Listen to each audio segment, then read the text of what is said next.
Assalamu alaikum. My name is Shraddha. Ask আমি তোমাদের শিখাবো how to group date in the autofilter menu in a workbook on MS Excel in Bangla. অর্থাৎ আজকে আমি তোমাদের শিখাবো কিভাবে আমরা গ্রুপ অটোফিল্টার মেনু ইউজ করতে পারি একটা ওয়ার্কবুকের মধ্যে MS Excel এর উপর। তাহলে যারা এখন আমরা কাজটা করি, তো কাজটা করার জন্য আমরা আমাদের এটাকে মিনিমাইজ করি।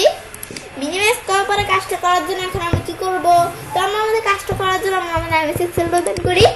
MS Excel ওপেন করার পরে এখন কাজটা করার জন্য এখন আমি এখান থেকে ধরে কি করি, এখন আমি যখন MS Excel ওপেন করলাম, করার পরে এখন আমরা বিষয়টা করার জন্য এই যে শর্ট অ্যান্ড ফিল্টার, আমরা এই অপশনটা আসলাম পরে আমি এই যে ফিল্টারে ক্লিক করি।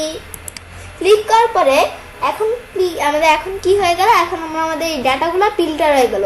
ফিল্টার হওয়ার পর আমাদের এই যে এখানে আমাদের এই অপশনটা আমরা ক্লিক করি, করার পর এখন কিন্তু এই যে আমাদের এভাবে আমরা সাল, এভাবে সালে এভাবে আসতে পারে জানুয়ারি, ডেট মেট, এভাবে আমাদের এই বিষয়টা আসছে যেখানে আমরা প্লাস মাইনাস এই বিষয়গুলো আসছে। কিন্তু এগুলো আমি যদি না রাখতে চাই তাহলে আমি কি করবো, এগুলো না রাখতে চাইলে আমি ফাইল মেনুতে যে এখন আমরা অপশনসে যাই, যাওয়ার পরে এখন আমি অ্যাডভান্সে যাই, পর আমি নিচ দিকে আসি। ব্যাস নিচ দিকে আসার পর আমি এই যে গ্রুপ ডাটা, এই যে group data in the auto filter menu, আমি এখানে অপশন যে টিক মার্ক উঠে দিয়ে ওকে দিই। তাহলে এখন কিন্তু আমাদের সব ডেটগুলো চলে আসছে।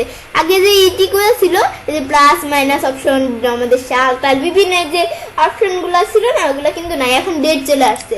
আবার আগের মতো করতে চাইলে আমাদের এই যে অপশন, পর আমাদের অ্যাডভান্স, পর আমি নিচ দিকে এসে আমি যদি অপশন টিক মার্ক দিয়ে ওকে দেই, ওকে দিয়ে এখন আমি দেখি এই আমাদের এই যে ডেট মেট, এই যে সাল টাল, এগুলো এরকম চলে আমাদের চলে আসছে।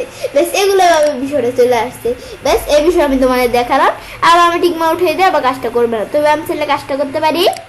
এবার খুব সহজেই আমাদের group auto filter menu use করতে পারি একটা ওয়ার্কবুকের মধ্যে MS Excel এর উপর। ফ্রেন্ডস, আমার আজকের এই ভিডিওটি যদি তোমাদের ভালো লেগে থাকে তাহলে আমার চ্যানেলটি সাবস্ক্রাইব, লাইক, কমেন্ট এবং সবার সাথে শেয়ার করবে।